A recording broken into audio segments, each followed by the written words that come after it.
Olá, este é o programa Autorretrato e você vai conhecer agora um pouco da trajetória política e de vida do deputado Reni Ozzy Cuquier, do Partido Novo.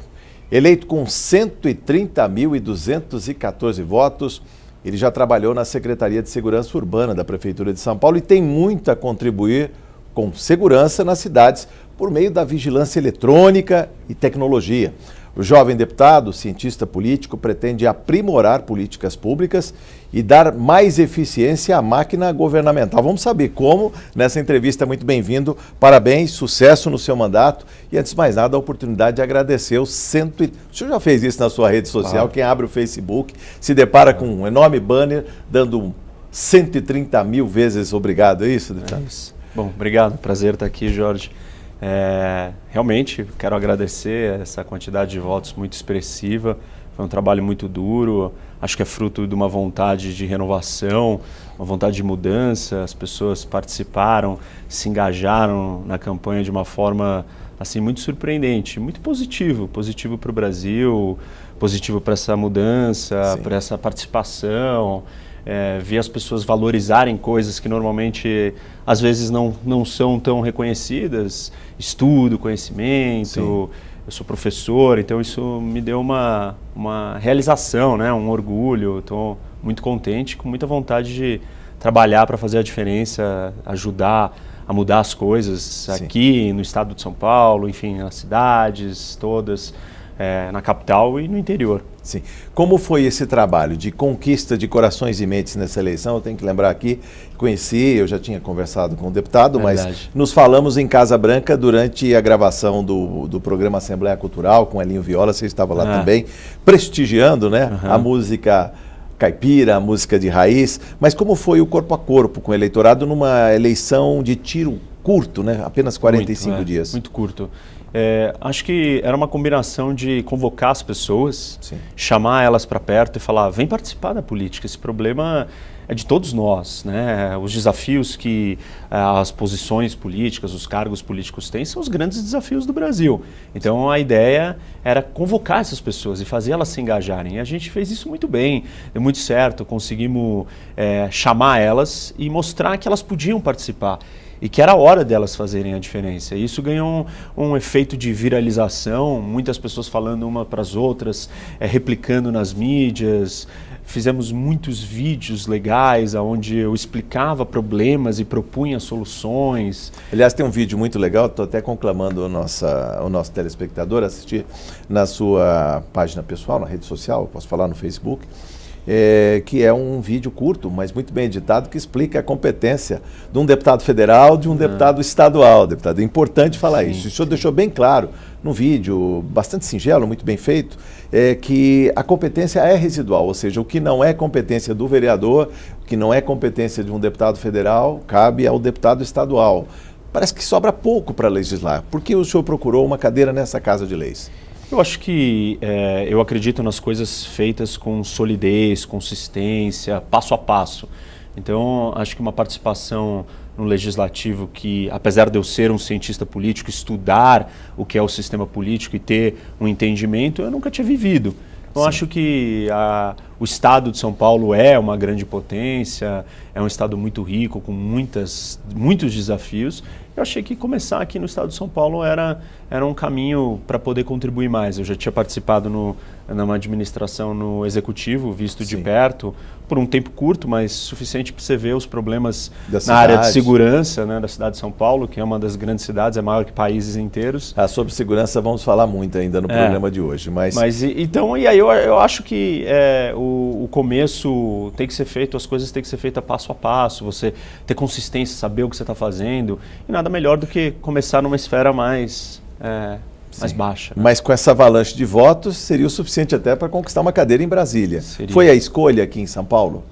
Foi a escolha de fazer isso, fazer as coisas passo a passo. Desde o começo, sabia que poderia existir a chance, né? Sim. Mas eu apostei em entender como é um processo legislativo antes de poder pensar em outras coisas maiores, mesmo que seja algo federal. E como foi capturar essa ânsia de mudança? A gente percebeu que a população votou, e tanto é verdade que a renovação nessa Casa de Leis chegou a 55%. São 52 novos deputados que tomam posse a partir de 15 de março.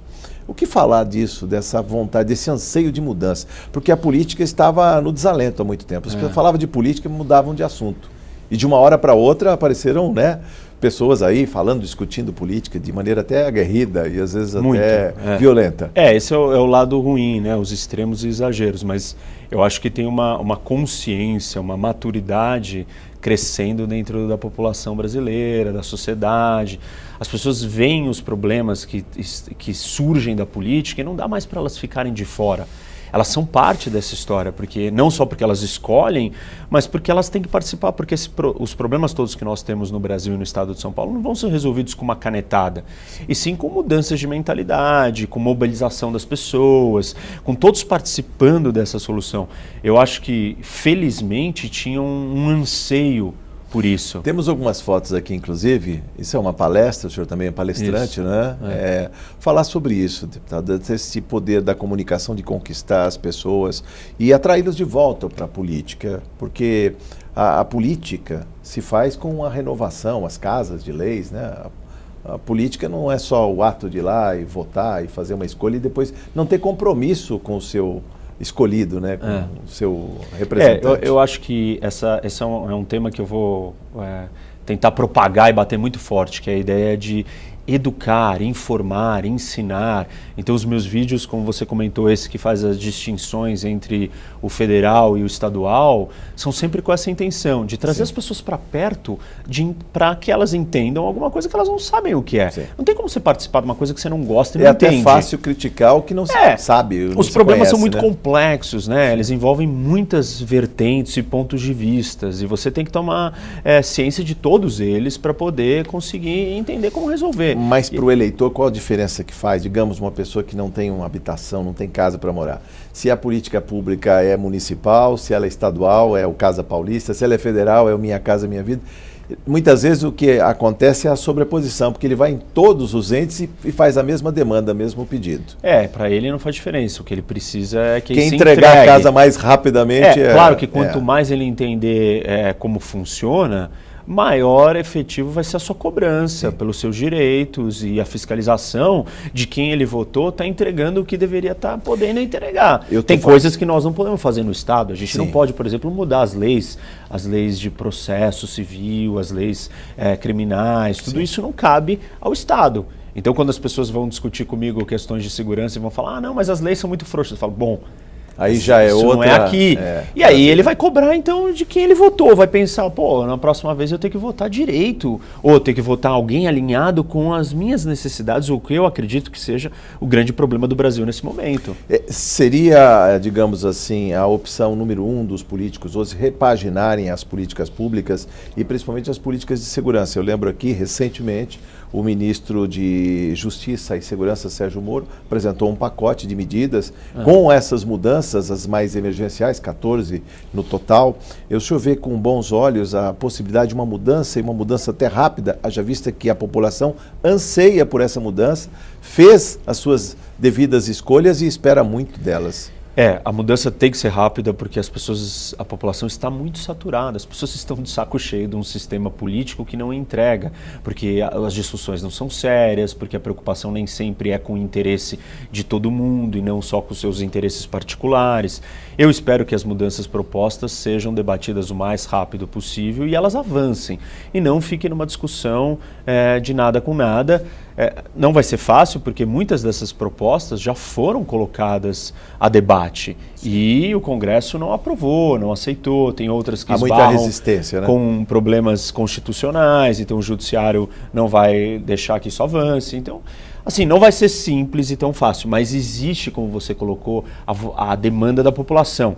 Os seus representantes têm que responder. Eles não podem ficar nesse jogo político como sempre foi, lento, sem entregar as coisas. A população não vai mais perdoar, porque ela está próxima. As mídias sociais aproximaram as pessoas de entender e acompanhar o que o seu representante está fazendo. E se você não entregar, acabou. Daqui 4 anos, muito antes, as pessoas já não vão mais votar em você. Então, isso daqui tem que ser visto muito como uma empresa, né? No sentido de que você compra um produto, você quer aquilo com qualidade. Se você não entregar aquilo que você está prometendo e vendendo, você vai ser penalizado. As pessoas vão trocar de produto ou de serviço, vão atrás de outro. Fale um pouco do seu partido, o senhor deve ser conduzido à liderança do Partido Novo, explica pra gente como vai ser a dinâmica do Partido Novo nessa casa, que quer inovar nos usos e costumes. O que vem por aí, deputado? Bom, eu vou liderar a nossa bancada nesse primeiro ano e, assim, uma das bandeiras principais do Novo é a gente enxugar a máquina. Nós entendemos que as pessoas pagam muito imposto e recebem muito pouco de volta. Então, a primeira etapa para a gente começar a diminuir esse imposto é tirar dinheiros de coisas supérfluas, sei lá, de benefícios próprios nossos aqui dentro e entregar isso para grandes áreas de demanda da população, que é segurança, saúde e educação, que são as áreas principais. Então nós já vamos vir de cara cortando grande parte dos nossos gastos aqui. Cortando a carne mesmo, no gabinete. Claro. A gente tem que dar o exemplo e nós acreditamos nisso. Nós acreditamos que o Estado brasileiro ele é inchado, ele cobra muito imposto seu e meu, não nos dá nada em troca. E onde que tem que começar? Tem que começar pelo exemplo, e nós vamos dar esse exemplo. Então essa é uma das primeiras medidas que nós vamos tomar, estamos calculando quanto que é possível da gente reduzir e vamos comunicar esse número para todo mundo. E é uma prática que nós já estamos adotando na esfera federal, que o Novo já está fazendo em outros lugares. O que nós entendemos também? Nós acreditamos em resultado. O Novo quer fazer as coisas acontecerem. Sim. Então, se eu tiver que conversar com você, que tem ideias diferentes da minha, mas nesse tema você acredita nessa solução, que nós entendemos que é a solução que é inovadora para resolver os problemas, nós vamos conversar com você, conversar com outro. O Novo não tem barreiras, ranços ideológicos. Ele tem questões pragmáticas, ser prático. Nós queremos que a coisa aconteça. E é possível renovar o Estado, que é uma estrutura pesada, diga-se de passagem, eu digo mesmo essa Casa de Lei, 184 anos completos em 2 de fevereiro passado. O que falar de inovar em termos legislativos? Esse também é um desafio do seu mandato? O desafio, eu acho que é mais no processo, né? A gente não ficar apegado a tantas burocracias, tantas formalidades, tantas etapas lentas que não fazem o processo legislativo andar. Um deputado às vezes leva um mandato inteiro, 4 anos para aprovar uma lei. Ele vê tramitando na casa por comissões temáticas até chegar ao plenário e depois de muito custo consegue aprovar e muitas das vezes, deputado, até para surpresa, né? Esse projeto é vetado pelo governador, fala em vício de origem, né?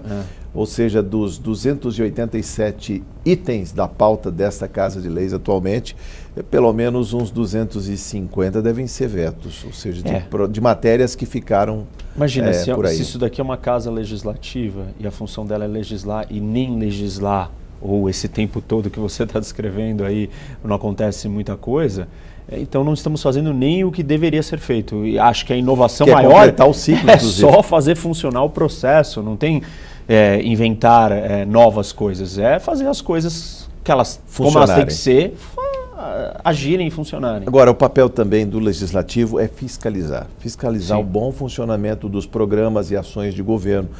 O seu mandato está apto, o senhor já tem dialogado bastante aí com secretarias para conhecer o funcionamento da máquina e, de alguma maneira, azeitá-la?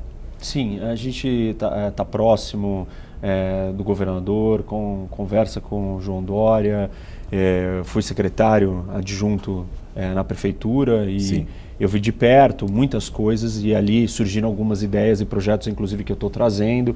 E estão muito alinhados com algumas das preocupações do que o governo quer fazer. E óbvio que nós vamos estar próximos, acompanhando e vendo se as coisas que foram ditas vão ser feitas.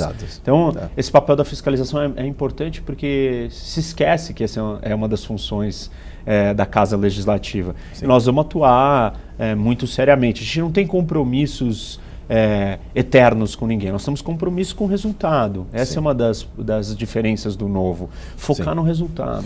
Transparência. Como é dialogar, o senhor que já trabalha bem com as redes sociais, tem um diálogo permanente, franco, aberto, mas como é também expor o mandato quando se faz escolhas? Você precisa conversar, explicar, comunicar. Porque as pessoas nem sempre têm o tempo ou estão interessadas em acompanhar os processos. E na democracia você tem a sua opinião, eu tenho a minha, o outro tem a dele. E você tem que incorporar, ouvir a de todos. Sim. E acabar chegando num consenso. Onde não tem consenso, você vai ter que fazer uma escolha. E às vezes essa escolha não agrada a todo mundo. Sim. E outras vezes as pessoas nem entenderam a sua escolha. Então a comunicação ela é essencial. A gente produz muitos vídeos, vamos continuar fazendo esses vídeos, sempre tentando explicar. Eu mesmo perco muito tempo do meu dia a dia respondendo às pessoas, particularmente, porque eu tenho que explicar coisas enormes. Então você vai falar de um tema complexo e polêmico como a Cracolândia, sim, isso gera milhões de discussões e gritaria. A mídia social ela é boa para aproximar, mas ela é problemática e complicada para você afastar os polos, né? Falar de coisas sofisticadas e complexas que em 2 minutos de fala eu consigo expressar muito mais do que em textos gigantes escrevendo ali. Então, eu acho que a comunicação é essencial para você apaziguar, explicar e trazer maturidade para o debate. Nem sempre vai ser 100% do jeito que um eleitor gosta, mas existe uma lógica por trás dessa decisão. E essa lógica foi baseada em muito pensamento, muito estudo, muita reflexão para incorporar as preocupações maiores de todo mundo e entregar um interesse que satisfaça o maior número de pessoas. Deputado, uma das aflições do povo paulista e brasileiro, a questão da segurança pública, que o senhor também conhece. É importante que se fale de políticas públicas que podem ser replicadas não só numa cidade rica como São Paulo. Eu queria que o senhor falasse um pouco do seu trabalho na prefeitura e como ele pode alcançar pequenas cidades, por exemplo. Olha, tem um caso que nós vimos na prefeitura que para mim ele é emblemático, eu falei muito dele na campanha. Ele é uma ferramenta para ajudar o combate à violência e trazer mais segurança para grandes cidades e para pequenas. Que é o projeto City Câmeras, que nós, quando eu cheguei na prefeitura, nós chegamos lá, né, a equipe toda, e descobrimos que a cidade de São Paulo tinha só 75 câmeras de segurança. Que, por sinal, parece que eram pagas, tinha que pagar. Isso, era uma empresa que fazia R$1.000, a captação dessas imagens e legava um valor absurdo que você pagava por mês por 75 câmeras. Aí você olha para grandes cidades do mundo, como Londres, são mais de 500 mil câmeras. São Paulo jamais teria esse número de câmeras, porque 75 custava uma fortuna. E aí nós fomos entender como é que funciona em outras cidades. Em Nova York eu descobri que ela conecta as câmeras privadas das pessoas, das casas, dos condomínios, dos comércios, para que os órgãos de segurança, as polícias, possam ver essas imagens. Nós criamos uma plataforma e desenvolvemos um projeto igualzinho. Não renovamos o contrato da 75, saímos do zero.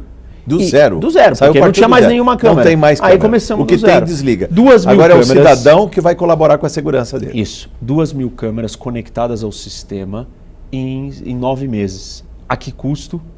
Zero. Porque a câmera já existe, você já tem a câmera na sua casa. Só está distribuindo, a imagem, disponibilizando essa imagem para um Polícia Militar, de controle. Polícia Militar, Polícia Civil e a Guarda Metropolitana. E eu ouvi de delegados que sentaram comigo e falaram assim: Reni, isso mudou a minha vida. Por quê? Eu passo o dia inteiro batendo na porta da casa das pessoas para coletar a evidência do crime. Sim. As pessoas não querem me dar a imagem. Tem medo? Quando elas me dão, não funciona no meu DVR, no meu equipamento. E agora, ele contando, né, o delegado, eu pego meu celular, eu abro e eu consigo ver todas as imagens daquela rua. Ou seja, isso é uma ferramenta simples que não tem um custo gigante. Você vai dizer, mas câmera vai resolver tudo? Claro que não. E ele pode perfeitamente ser agregado, ampliado, né, exponencialmente. Então, por exemplo, nós temos... Você está falando de 2.000 câmeras, mas podia ser 20 mil? Em São Paulo, na cidade de São Paulo, se fala em 1 milhão, existem 1 milhão de câmeras. Imagina se a gente conecta 200.000 câmeras. Imagina o potencial que isso tem para ajudar no combate ao crime. Não são câmeras Prevenção, internas. inclusive. Isso, são câmeras externas. Por exemplo, você pega as estradas, todas as rodovias do estado de São Paulo. Essas câmeras não estão conectadas à polícia. Deveriam estar. Sim. Então, basta você chegar para a operadora e vamos fazer um convênio. Disponibilize. Nós temos que disponibilizar essas imagens para os órgãos de segurança. É lá que eu vou perceber se o carro foi roubado, se ele está transportando droga, se é produto de um sequestro. Você vai localizar a placa, você vai ler as placas, aquela placa é de um carro que já foi denunciado como roubado. Sim. Enfim, é uma coisa que a gente fez na cidade de São Paulo com os radares, que só existiam ali para dar multa e depois foram colocados para também olhar na questão da segurança. Vale para uma grande cidade como São Paulo, mas também vale para as pequenas cidades. Eu tomo aqui o exemplo de uma cidade aqui, Alto Tietê, Guararema, que parece que com 90 câmeras a cidade está há anos sem um homicídio. Principalmente para cidades pequenas, que é uma cidade que você vai ter e que não tem efetivo policial suficiente. Documentado, a câmera está ali, está o tempo inteiro filmando, todo mundo conhece todo mundo, vai lá, verifica a imagem, vê a cor do carro, vê a placa do carro que cometeu o crime, se veio de outra cidade. Sim. É muito fácil e é muito mais simples e não é um custo alto para uma pequena cidade. Sim. E ainda mais se as pessoas colaborarem, já conectarem as suas próprias câmeras. Então esse tipo de ideia que é unir tecnologia com inteligência e cooperação de todo mundo é um tipo de modelo que pode fazer toda a diferença na segurança. Nós temos outros desafios muito maiores e estruturais, o sistema carcerário, Sim. reforma das polícias, aliás, gestão. eu quero ouvir do senhor sobre isso também, sobre avanços na área da segurança pública e concomitantemente na educação, porque é uma ousadia. Claro. Todas as pessoas são refratárias à construção de presídios, principalmente próximos de casa, né, ou do trabalho, mas também querem segurança e querem as pessoas presas, querem prisão em flagrante, e inclusive um endurecimento de algumas penas. Não, existem pessoas na nossa sociedade que a gente não consegue recuperar e elas precisam ser isoladas, porque elas são um perigo, uma destruição à vida. Tem outras que podem ser recuperadas, então nós temos que ter um sistema carcerário que consiga trabalhar essa distinção.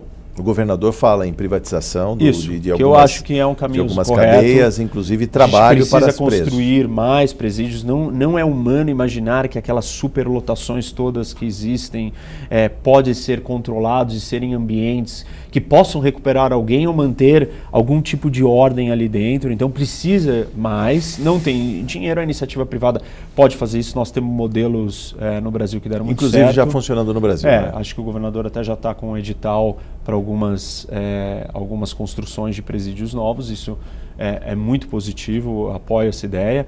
Acho que tem outros modelos ainda mais interessantes que você traz a iniciativa privada e cobra dela resultados de recuperação desses presidiários. Sim. E aí você atrela isso com a performance e dá um bônus se ela conseguir entregar essa recuperação do nível de reincidência. E são modelos que são usados em outros lugares do mundo, eu falei muito deles na campanha, são contratos de impacto social. E outras reformas maiores, nos órgãos de segurança, polícia, equipamento. A nossa Polícia Civil está sucateada, todo mundo fala disso, já sabemos disso, precisa de muito investimento, porque é a polícia que vai fazer a investigação, que vai acabar com a impunidade. E a mesma coisa com a Polícia Militar e com as guardas. As guardas, por exemplo, é um caso interessante. Que precisam até ser mais valorizadas. São pequenas unidades de segurança que já estão nas pequenas cidades. É muito mais fácil você ter a proximidade de um guarda numa cidade pequena do que, às vezes, a presença da polícia militar que não está ali. As guardas têm um papel muito importante na segurança, elas devem ser... E que não é só guarda patrimonial, ela também faz a segurança ela tem ostensiva. Que ganhar um espaço diferente, ela tem que ser equipada e tudo isso vai ajudar muito. Nós vimos aqui em São Paulo o trabalho que a guarda faz ali na Cracolândia, em várias outras situações e condições difíceis e ajuda. Então é um aliado. Eu acho que as guardas precisam ter uma atenção... Serem valorizadas. Deputado, diferente. Só temos pouco mais de 2 minutos e eu queria falar também sobre educação, sobre esse trabalho do seu mandato aí, o que vem por aí. Bom, eu sou professor. Deixei para o final. Então, a educação para mim é algo muito sério, muito importante. Eu continuo lecionando há 10 anos que eu dou aula e eu entendo a dificuldade de você... da sala de aula, a dificuldade dos professores, entendo os alunos, a dificuldade de aprender. Então, essa é uma das minhas outras bandeiras, vou me dedicar, vou estar mais próximo, uma das coisas que eu quero fazer a valorização, é visitar as valorização escolas. Do profissional, a gente sabe que é uma dificuldade, é claro, né? de revalorizar o professor, que era uma carreira muito disputada nos anos 60, a carreira 70, do professor precisa ser mas hoje em dia está difícil, né? Está muito complicado aí para a gente melhorar os indicadores, inclusive, né? Sim. Porque São Paulo, apesar de ser um estado pujante, o mais rico do país, ainda tem, por exemplo, no PISA, né, um programa de avaliação, e mesmo nos países da OCDE, o Brasil é um país associado, os nossos indicadores são péssimos em termos de educação. Eu acho que trabalhar com os professores é muito importante para que isso melhore. A educação só vai melhorar se nós tivermos professores mais qualificados, com uma profissão mais valorizada, e eu entendo isso de perto. Eu sou professor, eu vejo as dificuldades de ser professor e a valorização que tem. Aí tem questões até sociais e culturais que nós temos que levantar essa bandeira e mostrar a importância dessa posição para a gente ter um país melhor, porque a educação ela tem um efeito direto no futuro do Brasil, né? Nas pessoas que vão vir e tomar conta e vão estar aqui onde nós estamos hoje. Que é um trabalho também de semeadura, né? Leva tempo para aparecer o resultado, né? Leva tempo e a gente tem que apostar nessa semente que vai... E seria o caso até agora, quando ainda se fala do bônus demográfico, né? Que o país tem vivenciado, a queda da taxa de fecundidade da mulher brasileira. Era o caso de investir agora, educação de qualidade, tempo integral, não é isso, deputado? Eu acho que educação, é óbvio que ela é chave, nós no Novo entendemos isso como algo fundamental, por isso que a gente fala muito dessas três partes, que é educação, segurança e saúde. A gente entende que os recursos deveriam ser direcionados para isso. Se nós conseguíssemos entregar o básico bem feito, o Brasil já ia ter um grande avanço, É o que todos queremos. Deputado, muito obrigado, sucesso no seu mandato. Prazer. Obrigado por sua entrevista aqui, foi um prazer conversar com o senhor. Falando. Muito obrigado. Eu conversei neste programa Autorretrato com o deputado Reni Ozzi Cuquier, do Partido Novo, programa que você vê, revê e também compartilha na página da TV Alesp no YouTube. Muito obrigado por sua audiência, até a próxima oportunidade.